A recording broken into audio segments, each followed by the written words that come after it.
अगर मैं अपना हाथ अपने ब्रह्मरंध्र के ऊपर रखता हूं, यहां तक कि 4 फीट ऊपर तक भी अगर आप इसे रखते हैं, तो आप अपने हाथ में एक स्पष्ट भाव महसूस करेंगे।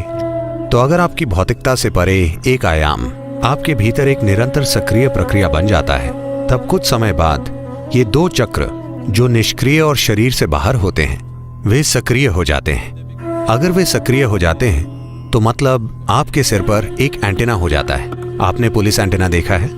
आपको अपने सिर पर एक एंटेना मिल जाता है जो आपको जीवन का एक खास नजरिया देता है। अगर आपके घर में एक नवजात शिशु है तो आप देखेंगे कि कपाल का एक विशेष हिस्सा पूरा नहीं बना है। क्या आपने ध्यान दिया है? तो बच्चे को कोमलता से संभालना होता है। वहां पर सिर्फ त्वचा होती है, कोई हड्डी नहीं होती।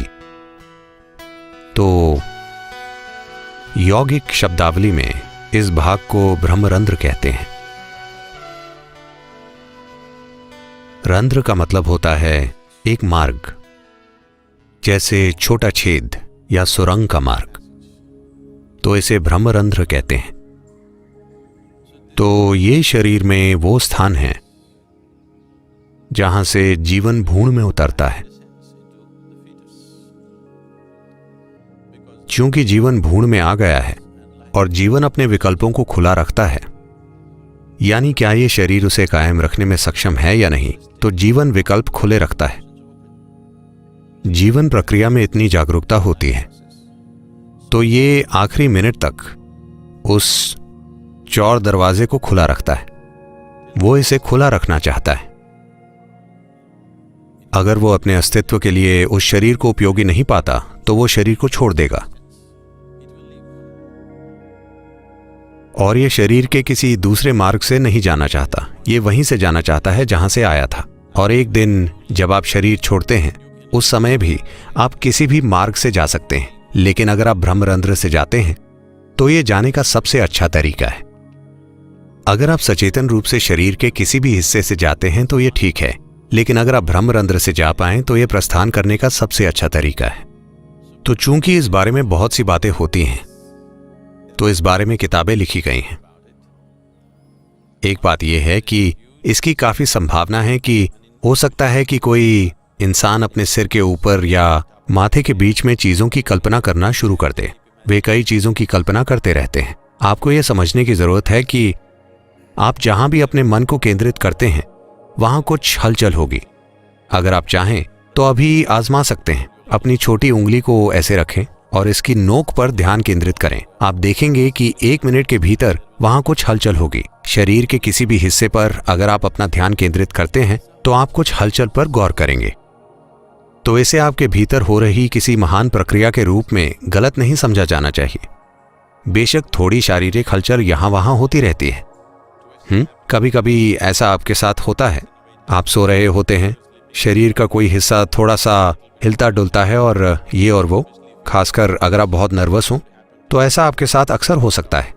अगर आप सहज हैं तो शायद ऐसा ना हो। अगर आप थोड़े तनाव या दबाव में हैं तो ये आपके विभिन्न अंगों में हो सकता है, तो उसे भी गलत लेने की जरूरत नहीं है।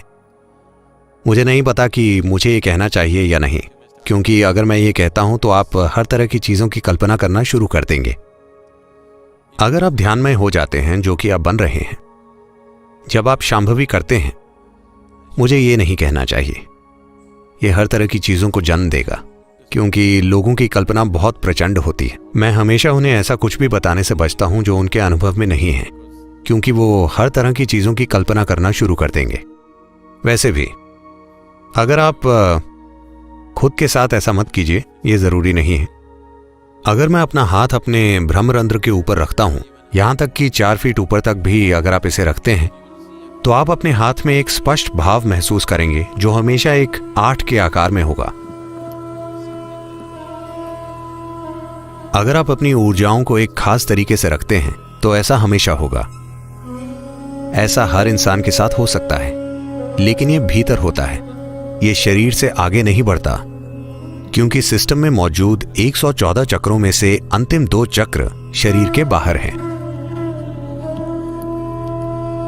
अगर भौतिक से परे आयाम सतत एक लगातार सक्रिय प्रक्रिया बन जाते हैं, आप में से कुछ ने अपनी शांभवी में कुछ पल के लिए ये महसूस किया होगा कि आपसे परे की कोई चीज सक्रिय हो गई है। तो अगर आपकी भौतिकता से परे एक आयाम आपके भीतर एक निरंतर सक्रिय प्रक्रिया बन जाता है, तब कुछ समय बाद ये दो चक्र जो निष्क्रिय और शरीर से बाहर होते हैं, वे सक्रिय हो जाते हैं। अगर वे सक्रिय हो जाते हैं तो मतलब आपके सिर पर एक एंटेना हो जाता है। आपने पुलिस एंटेना देखा है? आपको अपने सिर पर एक एंटेना मिल जाता है जो आपको जीवन का एक खास नजरिया देता है।